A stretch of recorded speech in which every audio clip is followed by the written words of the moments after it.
बात करने वाले हैं माइक्रोबायोलॉजी में यूनिट नंबर 2 में प्रोकैरियोट्स के बारे में। आखिर ये प्रोकैरियोटिक ऑर्गेनिज्म होता क्या है?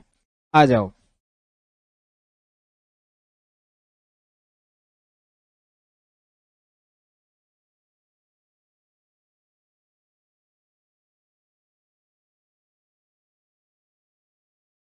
टॉपिक प्रोकैरियो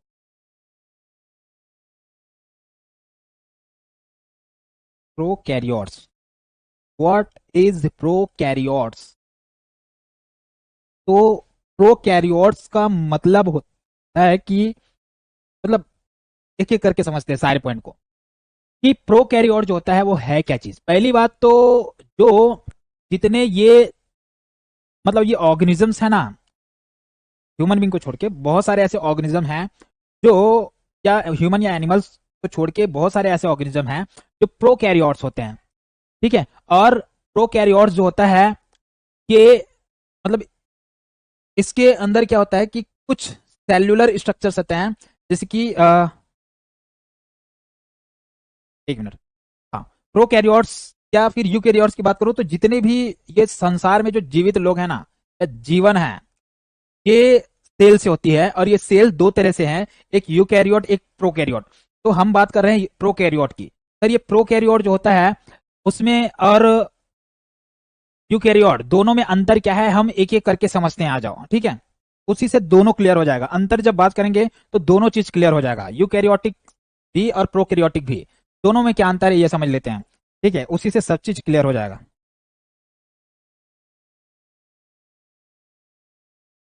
सर यूकैरियोट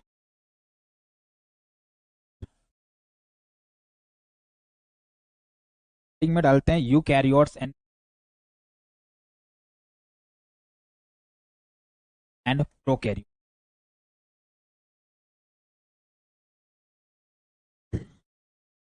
अब मैं एक टेबल बना रहा हूं, ठीक है। टेबल में पहला कॉलम,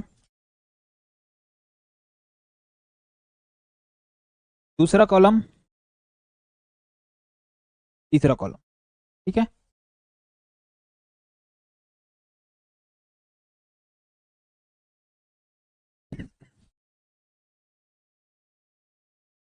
यहाँ पे ऑर्गेनल्स लिखा रहेगा। यहाँ पे क्या मतलब ऑर्गेनल्स की, सर उसके अंदर क्या क्या चीजें होती है, यूकैरियोट में क्या क्या चीजें होती है, प्रोकैरियोट में क्या क्या चीजें होती है, यहाँ पे लिखा रहेगा।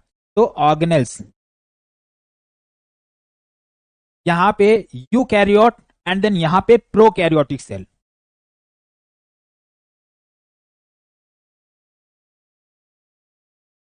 सेल एंड यहाँ पे prokaryotic biotic cell. Eukaryotic cell and prokaryotic cell. पहली बात आती है यूकैरियोटिक या प्रोकैरियोटिक, दोनों अभी भूल जाओ। पहला ऑर्गन की बात करूं तो वो है न्यूक्लियस। पहला इंपॉर्टेंट ऑर्गन जो किसी भी सेल में होना चाहिए वो है न्यूक्लियस।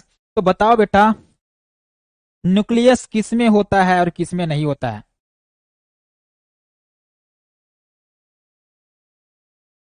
न्यूक्लियस किस में होता है और किस में नहीं होता है?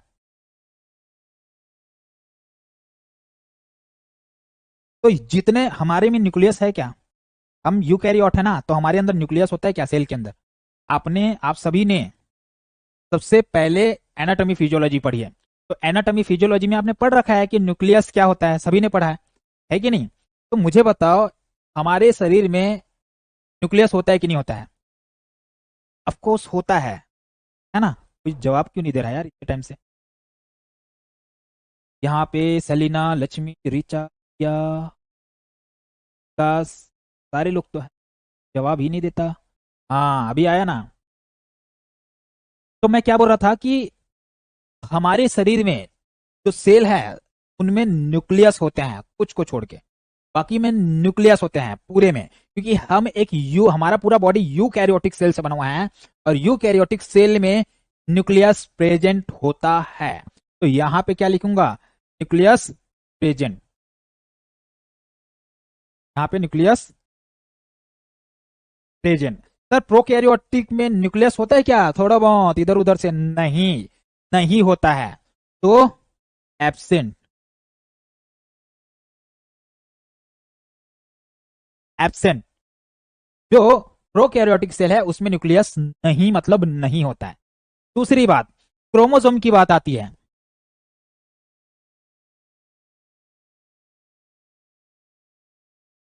मुझे बता दो कि सर हमारा जो शरीर है, हमारे शरीर में क्रोमोसोम है क्या?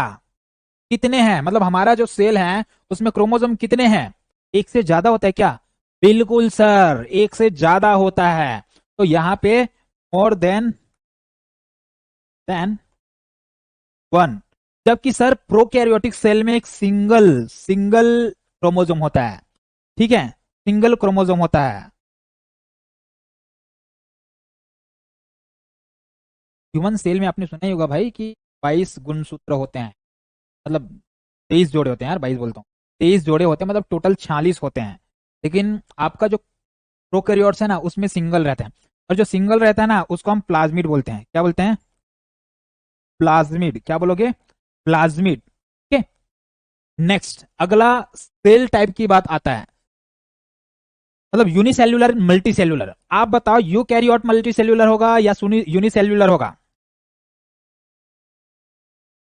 सेल टाइप बताओ, यूकैरियोट यूनिसेल्युलर होता है या मल्टी सेल्युलर? अरे नहीं बताओगे क्या?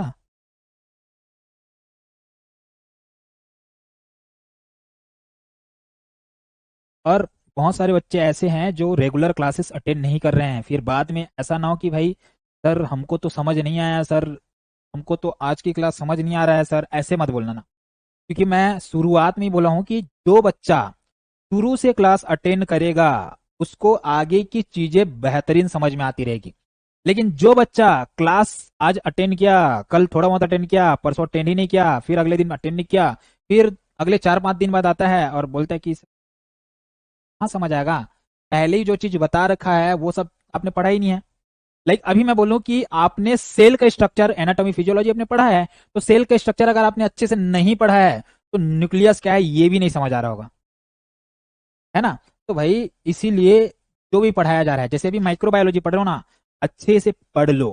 क्योंकि आगे चल के जब आप फोर्थ सेम, मतलब थर्ड सेम, फोर्थ सेम, ऐसे अलग अलग सेमेस्टर में जाते जाओगे तो वहां पे ये वर्ड्स आएंगे, लाइक स्टेलाइजेशन वर्ड आ जाए, स्टेलाइजेशन क्या है यार, क्या है, ऐसे सोचना ना पड़ जाए। ठीक है।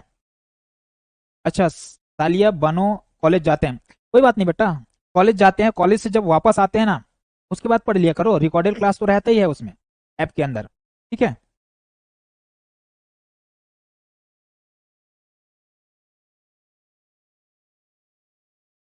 4 बजे छुट्टी होती है। आज नहीं गए थे क्या? आज नहीं गए थे शायद। ठीक है। 4 बजे छुट्टी होती है तो जितना अगर अटेंड करते बन जाता होगा कर लिया करो, बाकी आप रिकॉर्डेड क्लास देखिए। ठीक है। अच्छा, ठीक है, ठीक है, चलो। तो मैं बोल रहा था सेल टाइप की बात, है ना? हम क्या है? यूकैरियोटिक। हम क्या है? यूकैरियोट जी हैं। तो हमारे अंदर सेल एक ही है कि बहुत सारे हैं? बहुत सारे हैं, तभी तो इतना बड़ा शरीर बना है ना। बहुत सारे, बहुत मतलब भाई मैं नहीं काउंट कर सकता यार, छोड़ो। बहुत सारे सेल से हमारा शरीर बना हुआ है। तो मैं अपने बॉडी को, अपने बॉडी के सेल टाइप को क्या बोलूंगा? मल्टी सेल्यूलर बोलूंगा या यूनिसेल्यूलर? तो ये जो यूकैरियोट होते हैं वो ज्यादातर मल्टी सेल्यूलर होता है, यूजुअली मल्टी सेल्यूलर होता है।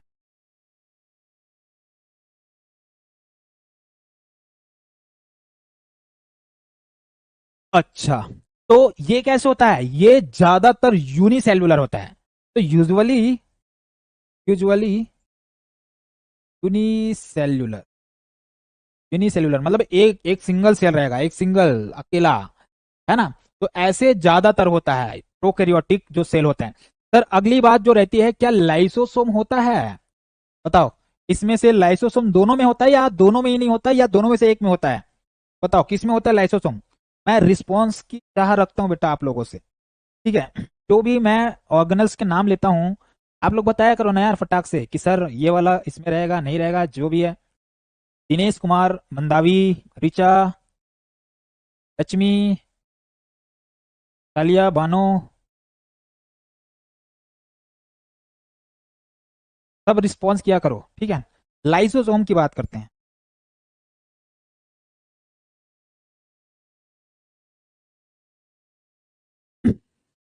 देखो, लाइसोसोम जो होता है वो यूकैरियोटिक में प्रेजेंट रहता है और प्रोकैरियोटिक में नहीं होता है, ठीक है।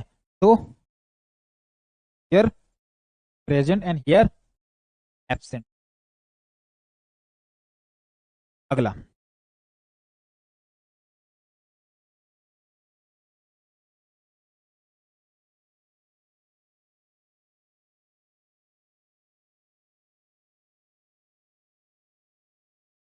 अगला जो है वो है बेटा यहाँ पे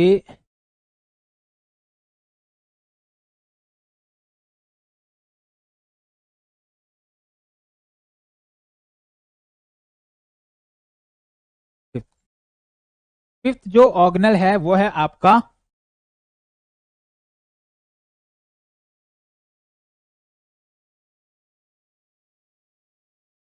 हाँ फिफ्थ ऑर्गेनल है वो है माइक्रोट्यूबुल, ट्यूबुल, माइक्रोट्यूबुल्स। माइक्रोट्यूबुल्स की बात करूं तो ये भी यूकैरियोट में रहता है, जबकि प्रोकैरियोट में नहीं रहता है। तो here present, present and here absent, absent, ठीक है। बोले सर अगला जो ऑर्गेनल है वो है आपका क्या, ईआर, ईआर, छठा जो है वो है ईआर। ईआर मतलब समझ रहे हो ना क्या है ईआर? कोई तो बता दो ईआर क्या है। केवल सालिया रिस्पॉन्स कर रहे हैं, बाकी लोग कोई नहीं कर रहे हैं। इधर है लक्ष्मीकांत, ऋचा, ता,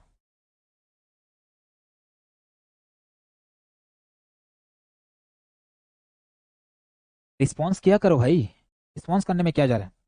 आप कोई भी सेल देखे होंगे, सेल में स्ट्रक्चर रहता है और उसके सरफेस में ऐसे स्ट्रक्चर रहता है, ठीक है। तो भाई वो है क्या आखिर?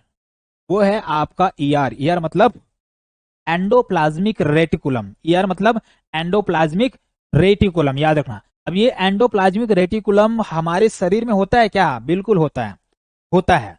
तो मैं क्या बोलूंगा, यूकैरियोट में प्रेजेंट होता है, प्रेजेंट होता है।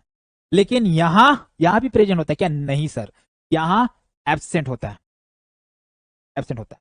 कोई रिस्पॉन्स नहीं करते यार, थोड़ा फास्टली चलते हैं, ठीक है। कोई ऐसा नहीं है भाई कि सब पढ़ चुके हैं ये सब चीज। 7 पॉइंट, 7वें नंबर पे आपका जो ऑर्गेनल आता है वो है यहाँ पे आपका जो जेनेटिक रिकमेंडेशन है, मतलब कैसे जो रिप्रोडक्शन है वो कैसे होता है, या जेनेटिक जो चीजें है जो मतलब वगैरह वो सब कैसे होता है। तो याद रखना, जो यूकैरियोट है उसमें मियोसिस होता है। कैसे होता है? मियोसिस, बार बार बोल रहा हूं मियोसिस। और गैमेट्स का फ्यूजन होता है, फ्यूजन, ऐसे दो भाग में डिवाइड होता है। तो जेनेटिक रिकमेंड, मियोसिस, पढ़े हो ना मियोसिस क्या है? बाइनरी मियोसिस और बाइनरी फ्यूजन। और जो प्योर प्रोकैरियोट है उसमें यूनि डायरेक्शनल ट्रांसफर होता है डीएनए का,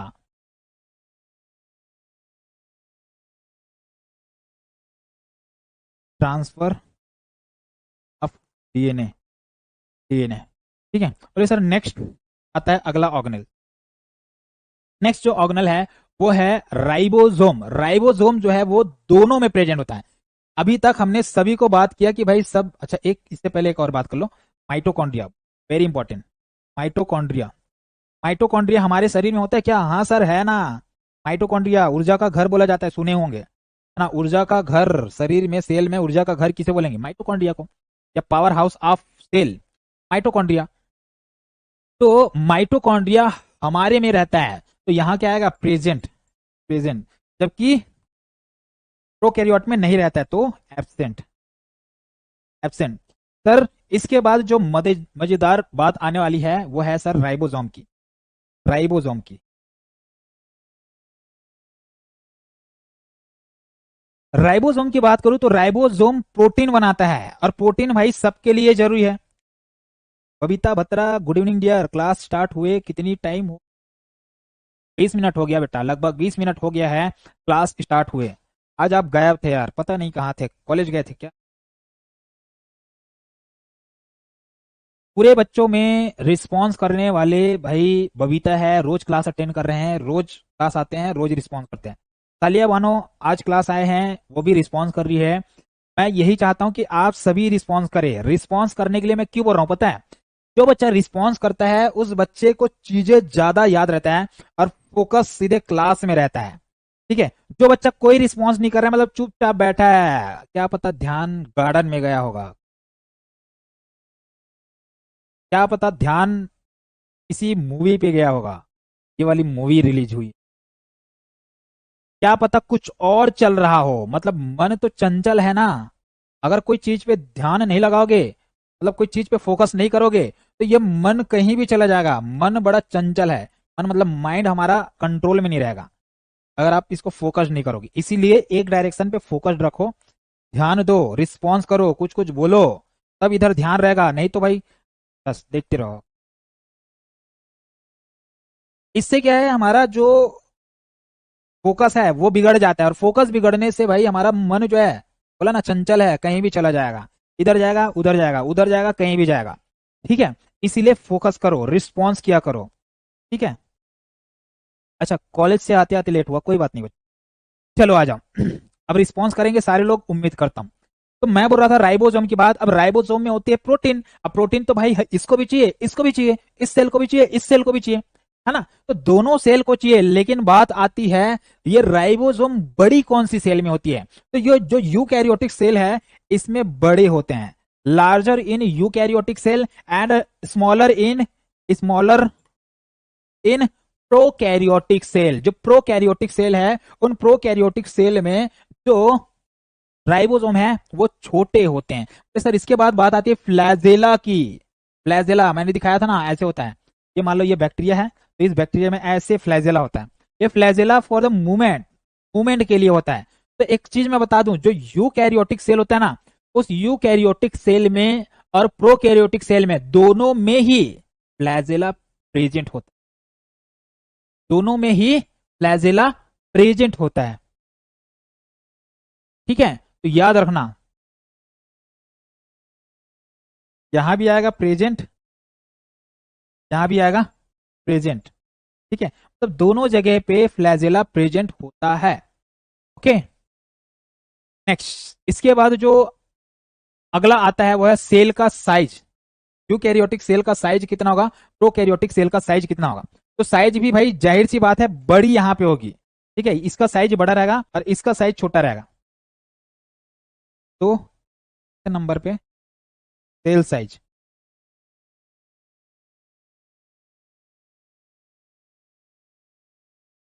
सेल साइज तो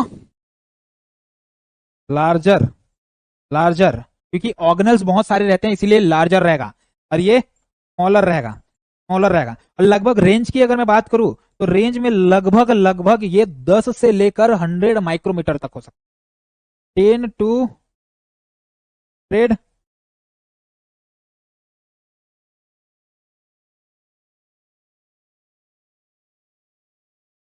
micrometer,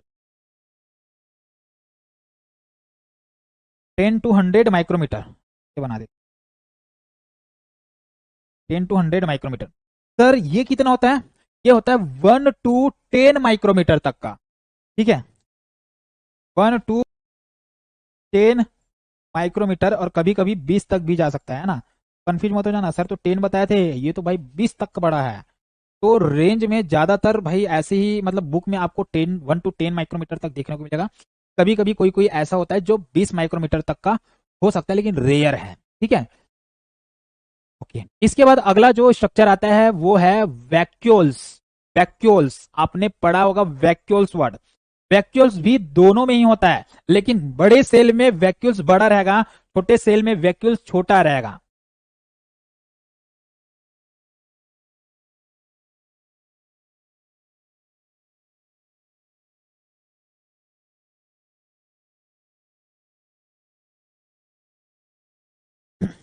vacuoles, vacuoles, vacuoles, vacuoles जो है मैंने बोला इसमें लार्जर रहेगा, इसमें रहेगा, स्मॉलर रहेगा, क्योंकि ये सेल छोटा है। रीजन भी बताते जा रहा हूं, है ना, तो भूलना मत। Nageshwari Singh, hello dear. Sir fungus में फ्लैजेला रहता है क्या? फंगस में फ्लैजेला नहीं रहता। देखो, फंगस जो है ना, मैंने बोला था कि दो होते हैं, एक है यीस्ट, एक है मोल्ड, ऐसे ऐसे वाला स्ट्रक्चर। तो ऐसा होता है फंगस, और एक एक मोल्ड था, एक यीस्ट था, तो इस तरह से होता है। तो नहीं, फ्लैजेला में भी नहीं रहता उसमें। ठीक है,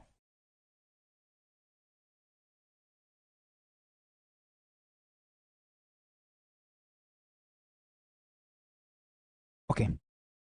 कुछ रेयर प्रजातियां हो सकता है, जनरली फ्लैजेला तो।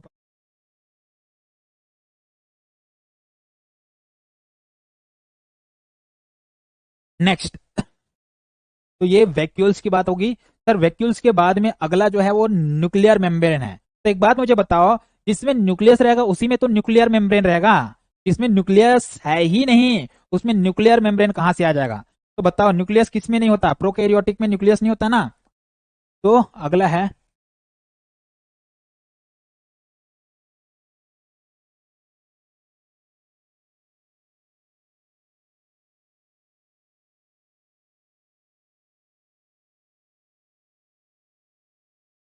क्लियर,